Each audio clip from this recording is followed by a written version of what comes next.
Hey, what up, Ridge Youth? Pastor Hans again here with you today. If you don't recognize this wall, well, you should, because this is a place that used to hang out with me Wednesday nights. Do you remember that? Way back when? Man, I miss it. I miss hanging out with you guys. Can't wait to spend time with you guys in the near future. It's coming. It's coming sometime soon. I believe it. Miss you guys. But we're going through our sermon series through the book of Esther, Unseen God Visibly at Work.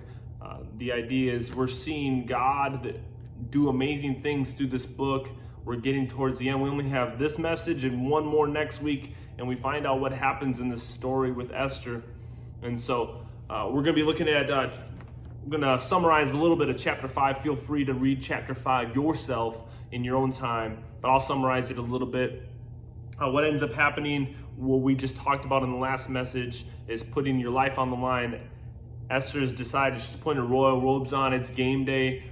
They've been fasting and praying for 3 days. She's going to go into the royal courts in front of the king, and that's what happens at in chapter 5. So let's see what happens as she's going to go before the king in chapter 5. Verse 2. When he saw Queen Esther standing in the court, he was pleased with her and held out her the gold scepter that was in his hand. So Esther approached and touched the tip of the scepter. Then the king said, "What is it, Queen Esther? What is your request? Even to half the kingdom it will be given to you." "If it pleases the king," replied Esther, "let the king, together with Haman, come today to a banquet I have prepared for him." And so what ends up happening is she doesn't die. The scepter is put before her, and so she's allowed to be in the king's presence without being killed. And so we don't know exactly why, but what ends up happening in the next part of the story is Queen Esther invites him to a banquet. The king and Haman, his official, the one that has made the edict to kill all the Jewish people, his official. What ends up also happening, I don't know why, but ends up happening is Esther's like, "Hey, I'm not going to tell you exactly what I want you to do for me, king. Let's meet tomorrow again for another banquet." And Haman come too. So they meet together, have the banquet, and then she schedules another banquet the next day. I don't know why, but there has to be a reason why she felt led to do that. Haman ends up leaving after the first banquet, sees Mordecai at the gate. He's angry, he's enraged, he can't stand Mordecai, he wants him dead. He goes home, Haman does, complains to his wife, and what he ends up saying is this: he feels very proud about all the wealth, all the sons he has, all the things that he's well known, and all these things. And he says, and I'm also, in verse 12, I'm only the person the queen has invited to be part of a banquet with the king tomorrow. I feel pretty good about myself.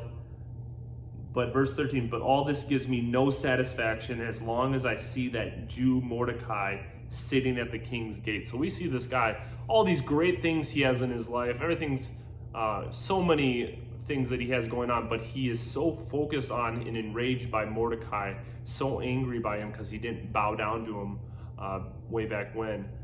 He's so wanting to kill him.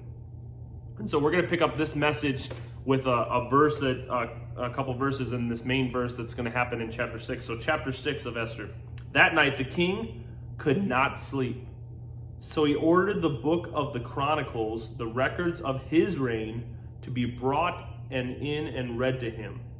You know, a little bedtime story. You know, when you can't sleep, you just want to read some history of verdicts you made and people that you need to honor, what was done to you, right? That's what everybody wants to read before they're going to bed, right? So that's what he wants to read. It was found recorded there that Mordecai had exposed.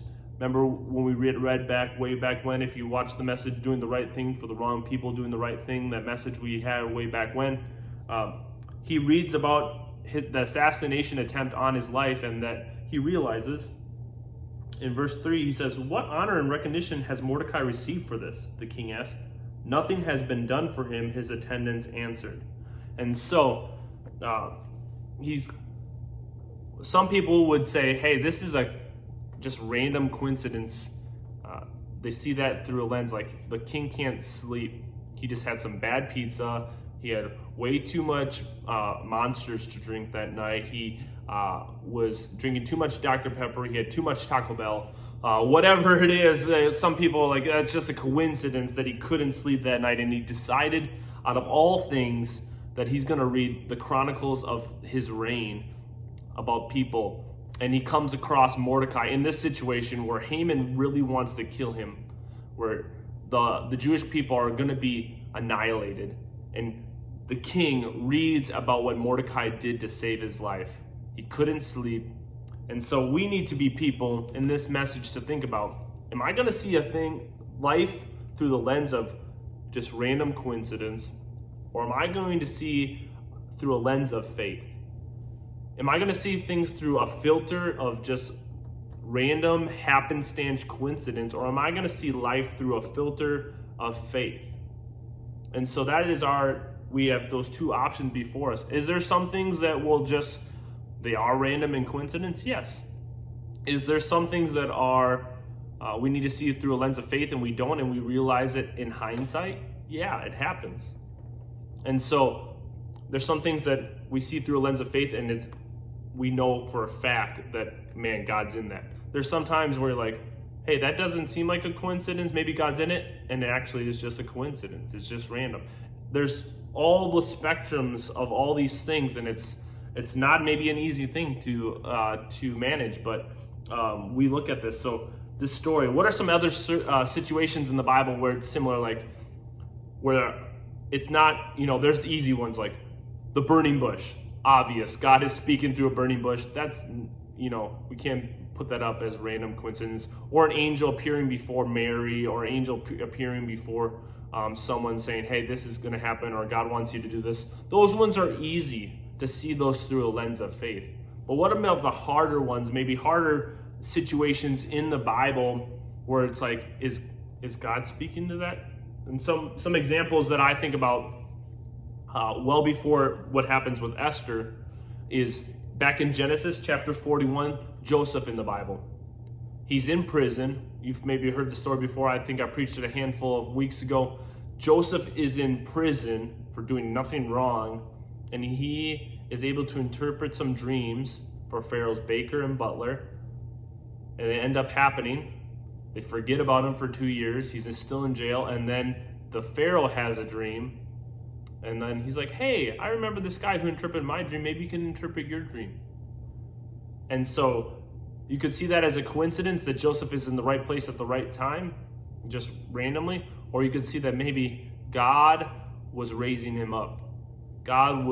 We could see that through a lens of faith, that God was wanting to orchestrate something behind the scenes of the unseen. God is visibly working in that situation in Joseph's life and to accomplish something for his kingdom.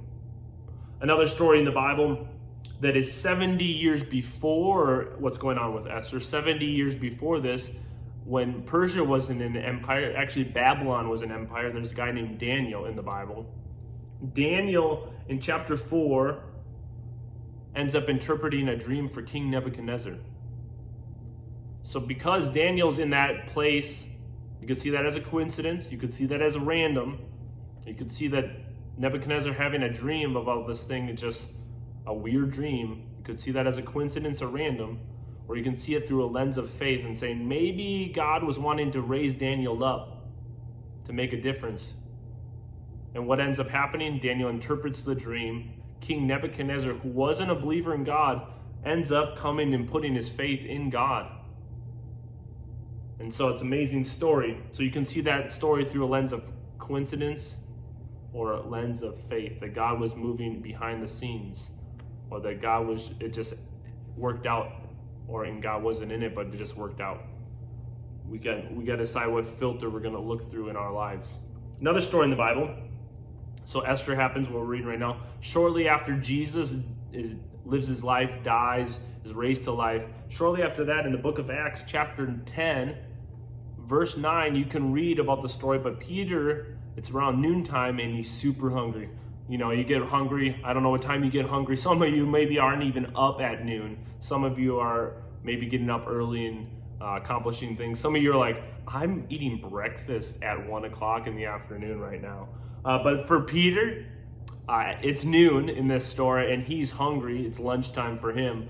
And so he's hungry and he decides, hey, I'm going to go out and think and pray on top of the roof. What ends up happening is he falls into a trance and he has this vision and this dream. And so he wakes up and it could have been like, man, that was just really weird. I was just really hungry and I fainted and I just had a weird dream. You could see that through the lens of coincidence or random, or you could see it through the lens of faith. And it's easy to see it through the lens of faith because when he has that dream, people come knock on his door. He ends up going to Cornelius's house, and the rest is history. But it's easy in hindsight to see things through a lens of faith. But are we going to be people that in the moment, are we going to say, hey, maybe God's in this? I'm not going to get crazy weird about it, about every little thing that happens. Is God in that? It's God in that. It's God. We don't have to get weird and our feelings in a frenzy. We don't have to be, get overwhelmed or concerned if we're going to miss out on something. But we can just be like, hey, maybe God's in that. And I'm going to pray about it and see what God does with it. And maybe in hindsight, I'll see something great. Some examples from my own life, sometimes it's, you read stories in the Bible like, well, that's people in the Bible, it's a little bit different. Stories from my specific life. There's, you could see it as coincidence, but when I was a freshman, going to my first day of school, in math class, right after lunch, I ended up sitting at a table with two people I didn't know. One person I did know because I played basketball with them in middle school. So I sat, with this guy that I knew from middle school, but I sat next to these two other people that I didn't know. And I could see it as random and coincidence or chance, but that person that sat across from me in that math class, that one guy that I didn't know, we ended up becoming really, really great friends. And it ended, I don't think it was random chance or coincidence. I think I see that through a lens of faith in hindsight, that God was bringing our friendships together and that God wanted to do something great. And I see that through a lens of faith in hindsight, that God was wanting to do something awesome. Another situation is when I was in college, I wanted to volunteer at a youth group to be a part of it, to learn how things work, see how things are done and be a part of it to make a difference in some youth's life. And so I went and talked to one of my professors.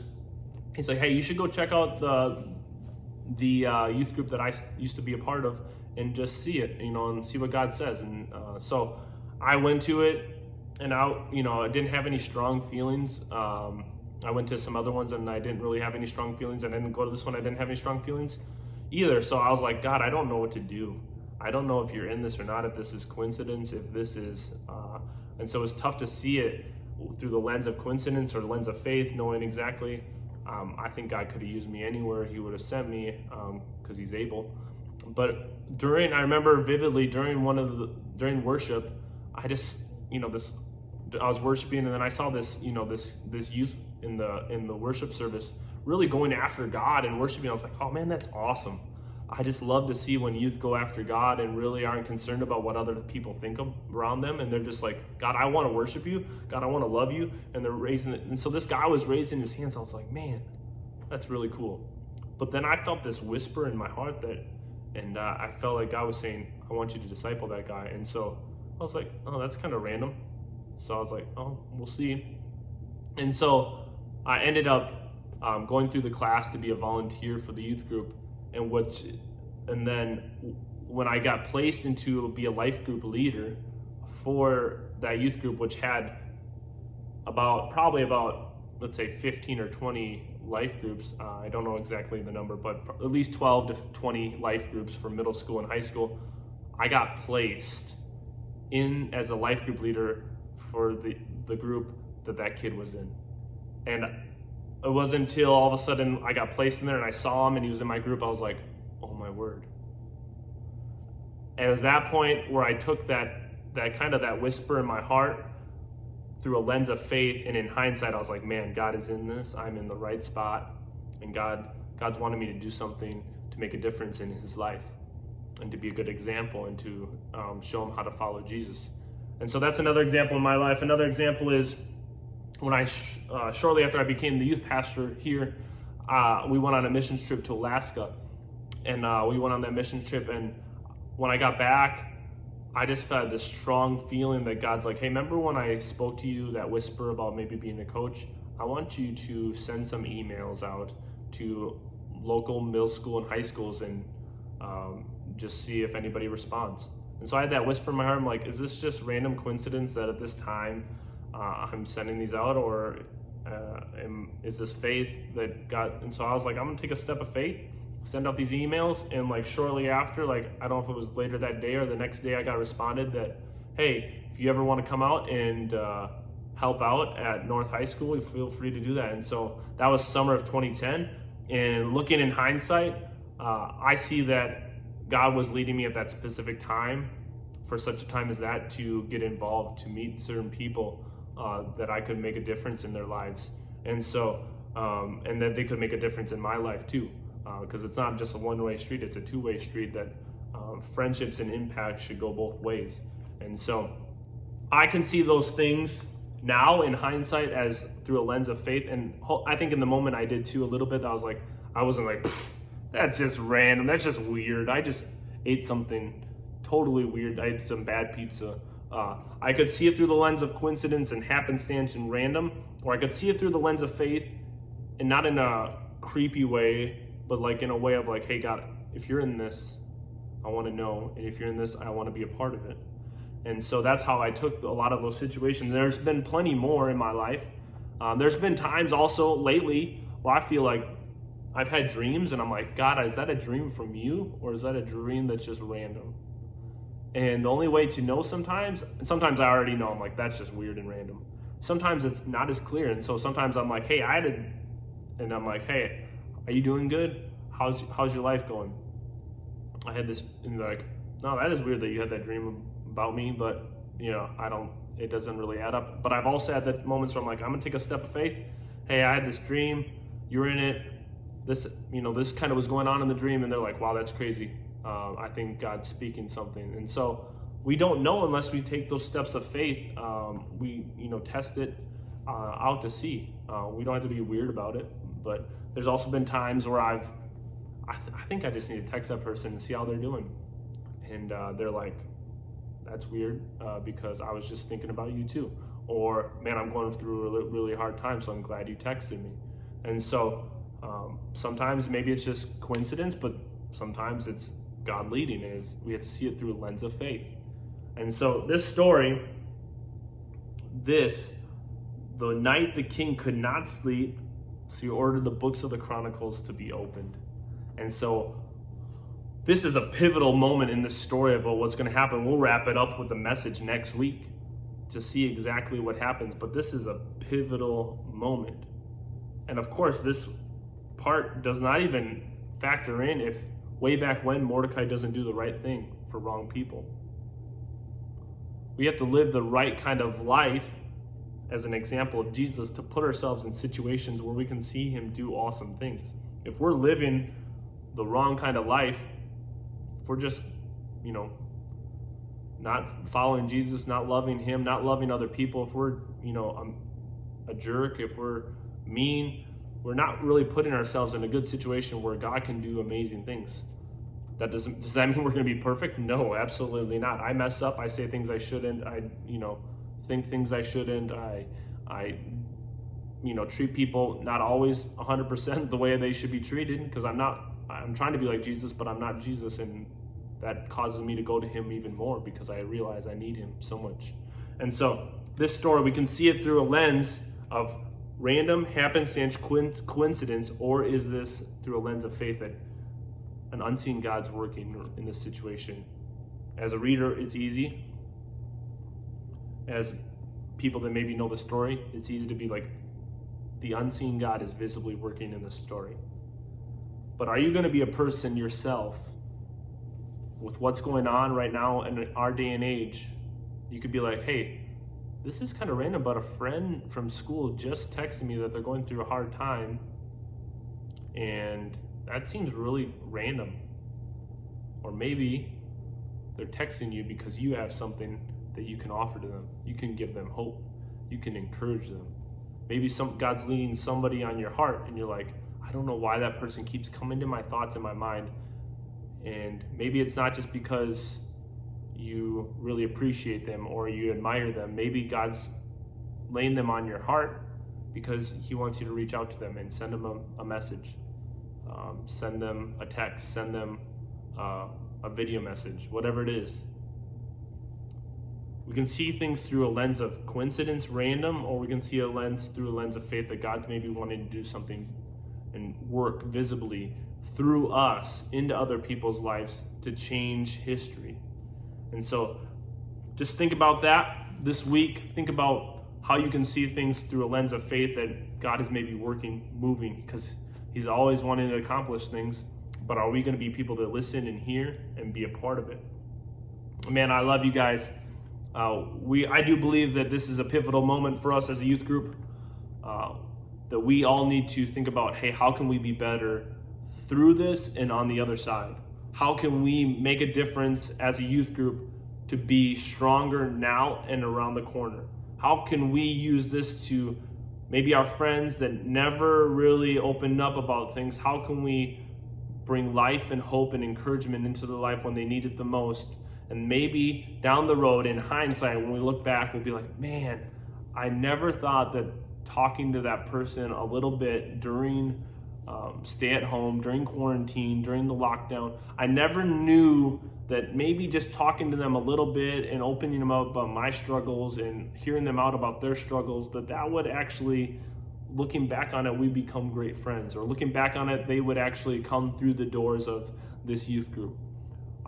In hindsight, in the moment, I thought it was random and just me being a good friend, but God was working behind the scenes in their heart and my heart to accomplish something bigger than myself.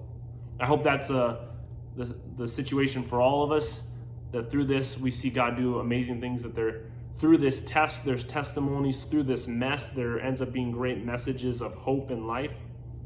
I hope you guys realize it. I hope you guys start seeing things through a filter of faith, not a filter of just blowing that off. That's just weird.